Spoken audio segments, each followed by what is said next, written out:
Voici au décollage de Chamonix, plan Prat, vers 2000 mètres d'altitude. Et je décolle avec les copains vers 11 h du matin. Les plafonds sont encore un petit peu bas comme on peut le voir, donc on ne s'est pas vraiment pressé au déco. Les thermiques sont forts et désorganisés par un petit peu d'ouest qui rend la masse d'air vraiment turbulente. On se fatigue pas mal, mais on arrive à faire le plaf rapidement et on part sans plus tarder en direction de Passy. Petit moment magique à croiser un aigle royal au plaf qui passe devant le Mont Blanc. En transition maintenant en direction de Passy avec les amis. Loris prend une option plus à droite qui s'avère bien payante. Moi je me retrouve sur les falaises du bas comme prévu, mais en fait elle ne marche pas et je mets en tout 50 minutes avant de faire un plafond et pouvoir traverser vers les Aravis un petit peu derrière Loris et Romain. Quand j'arrive de l'autre côté, il y a une petite rentrée de nord qui rend la zone pas forcément agréable. Heureusement, je ressors direct dans un +4 et ça rend la chose correcte.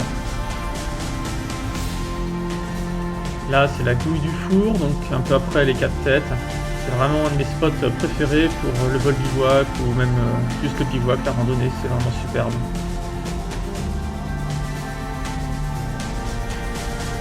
Là, nous voici en train d'enrouler pour passer le col de Niart et ensuite je me jette sur la chaîne principale. Sur la chaîne principale, je fais le plaf, ce qui me permet ensuite de faire Brao, Brao, Brao jusqu'au bout dans une aérologie relativement forte et un petit peu turbulente.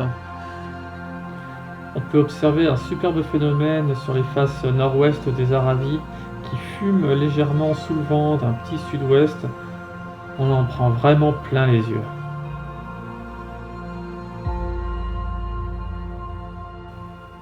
Donc passage du col des Aravis, je sais pas pourquoi je plombe pas mal et je me retrouve inconfortablement bas face au sud-ouest. Heureusement j'arrive à passer ce petit col, à rentrer dans un joli thermique qui me remonte direct jusqu'au plaf.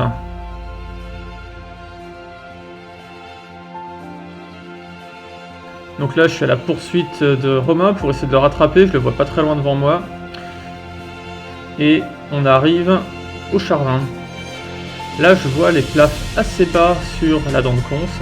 Je me dis que ça aurait été mieux d'obliquer sur Annecy, mais les amis sont déjà devant, alors tant pis, je traverse. Donc là on a un plaf devant qui est vers les 1008-1009, alors qu'on avait dans les 2003-2004 dans les Aravis, ce qui est déjà pas incroyablement haut. On chemine légèrement sous le vent de la brise à la dent de Cons, qui est déjà un petit peu tard. Et là j'enroule sur le flanc du nuage avec Romain légèrement en dessous que j'ai rattrapé. Donc là on part de Belle Étoile en direction du parc à moutons dans les Bauges. Et on avait peur que la brise d'Annecy soit déjà en place, mais en fait non, on avait la brise d'Albertville avait encore le dessus. Et donc on peut enrouler un joli thermique jusqu'au plafond et continuer sur ces faces est des Bauges qui normalement sont relativement une formalité. Sauf que, comme vous voyez, la Loris, il a bien cheminé par le haut, il a bien réussi. Et nous, on chemine un peu plus bas, on passe sous le vent de l'ouest, on se fait appuyer et on rentre dans la brise d'Albertville. On est à 20 km/h, 15-20 km/h face à la brise, ça monte pas, les thermiques sont hachés. Il commence à se faire tard. Je sonne la retraite. Donc là, c'est une fuite en arrière, où on grappouille ce qu'on petit peu, en plus il y a un petit bout de voile à ce moment-là. Qu'à 1003, c'est pas bon, c'est pas bon. C'est on est face est, trop bien. On se bat en se faisant légèrement pousser par la brise et finalement on arrive à ressortir sur les faces est à 15h15. Donc là c'est le moment vraiment où on trouve la zone qui va nous sortir d'affaire pour de bon.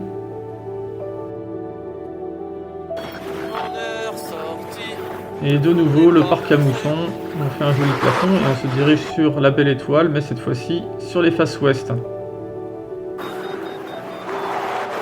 on est en train de raccrocher à la dent de Cons.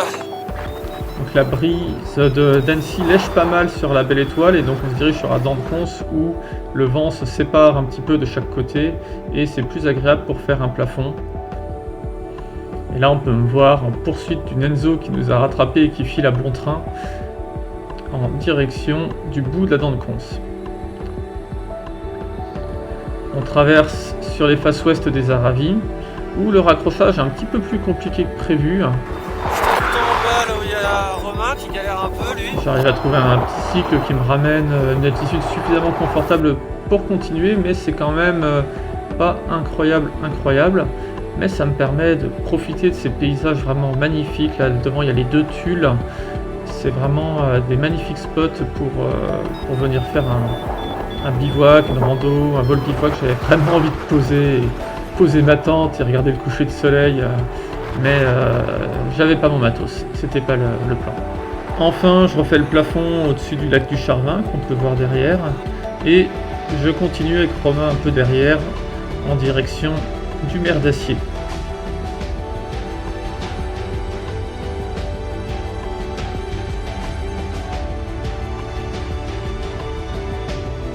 Traverse sur la Clusaz et je fais un joli plaf sous la rue de nuage des Aravis, et là je me lance bras haut en direction de la Pointe Percée.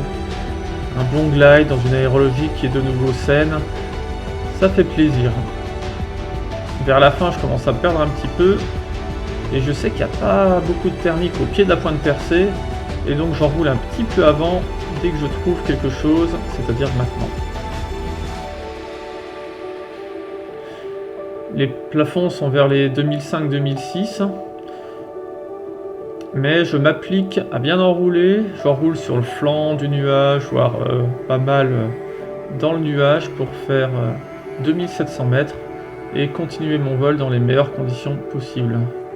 Parce qu'il y a une grande transition qui m'attend en direction des aiguilles de Varan.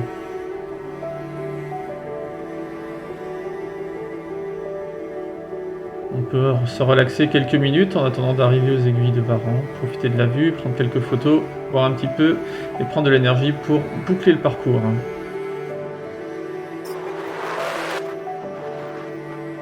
Je raccroche au pied des falaises.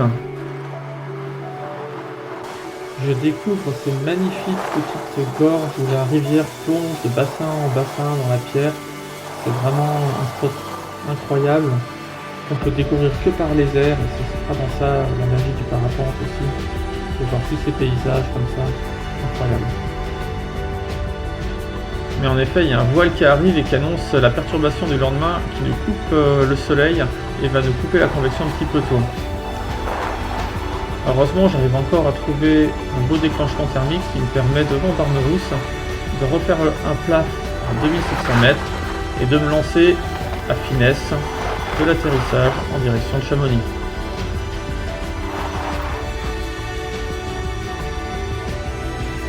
Le glide se passe plutôt bien et à la fin ici il y a toute la brise et le vent météo qui va taper sur l'aiguillette des Ouches, et ce qui fait que 2-3 km avant ça remonte et là je suis dans un plus 2,6 qui me remonte à 2700 mètres et qui me permet de passer au-dessus du plateau. J'espérais continuer un peu plus loin, mais finalement il y a plus grand chose ici, comme vous voyez c'est tout à l'ombre, et donc je dois repasser sous le vent de la crête, et là je me fais pas mal appuyer en prenant un petit peu des rouleaux histoire de se fatiguer un petit peu pour la fin de vol quand même, parce qu'on n'était pas déjà assez fatigué. J'ai fait une petite pointe pour rallonger légèrement le triangle qui fera 135 km et je me dirige vers l'atterrissage où je pose. Je pense que c'était un des vols les plus demandeurs que j'ai fait en termes d'énergie jusqu'à présent, avec 7h15 en l'air. À une prochaine pour de nouvelles aventures.